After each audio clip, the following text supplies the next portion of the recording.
about this will talk. Hi, I'm Kenya. I'm currently a junior at Santa Fe High School, and I'm here regarding talking about the PARCC test and our ACE program.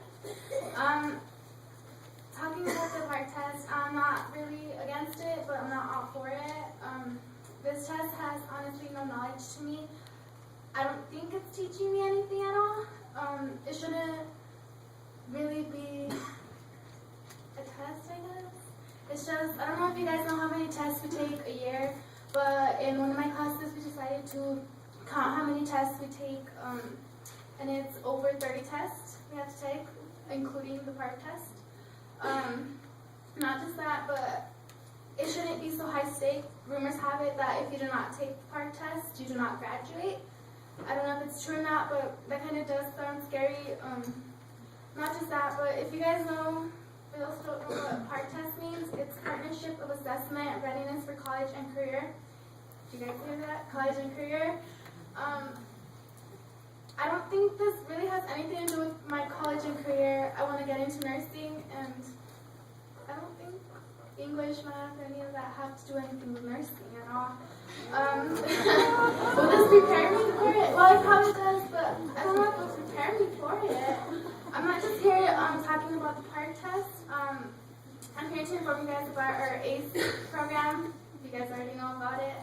Our ACE stands for Academy for Sustainability Education. Our ACE program has many things. It doesn't just focus on one thing. We have our aquaponics, our solar sound studio, our green garage, and so much more. I bet you guys will love about it. And we want to be able to expand and make sure everyone knows what we are doing. I don't think we should just have this at Santa Fe High. I think we should be able to have this everywhere. Not just that, but point being here is that the ACE for me is a real test, and it is teaching us about how survival and how we can improve our existence and economy. And if we want 2015 to change, we have to be able to be the change. Thank you. Thank you.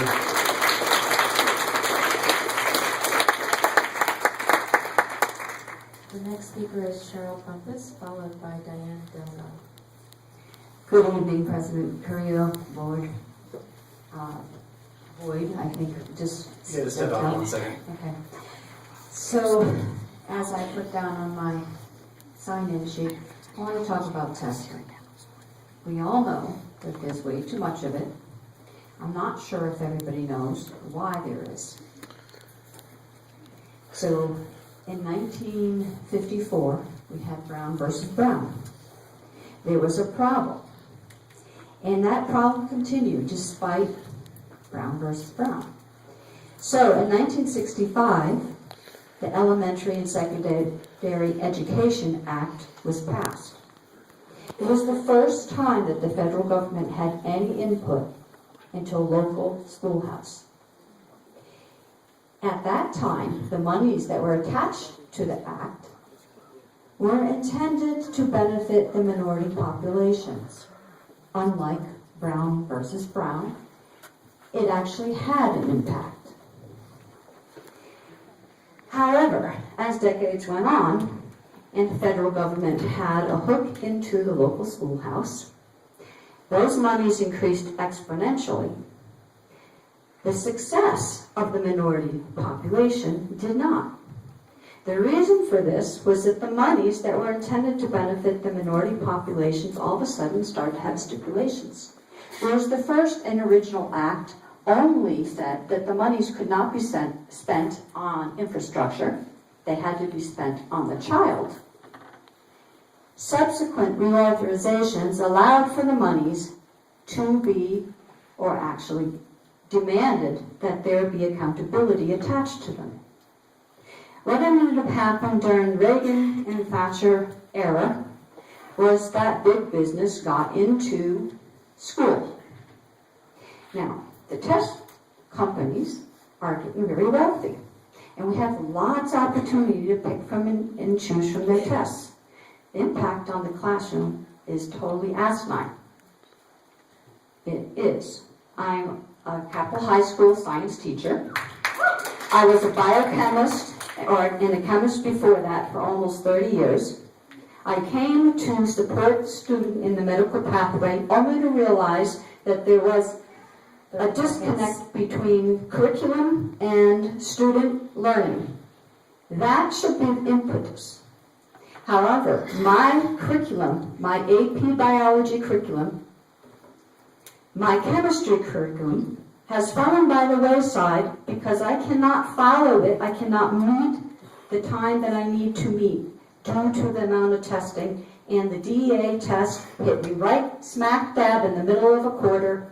And many of these tests are repetitive. We need to eliminate quite a few of them and consolidate where we can and get the money back into the minority populations and out of the testing companies' pockets.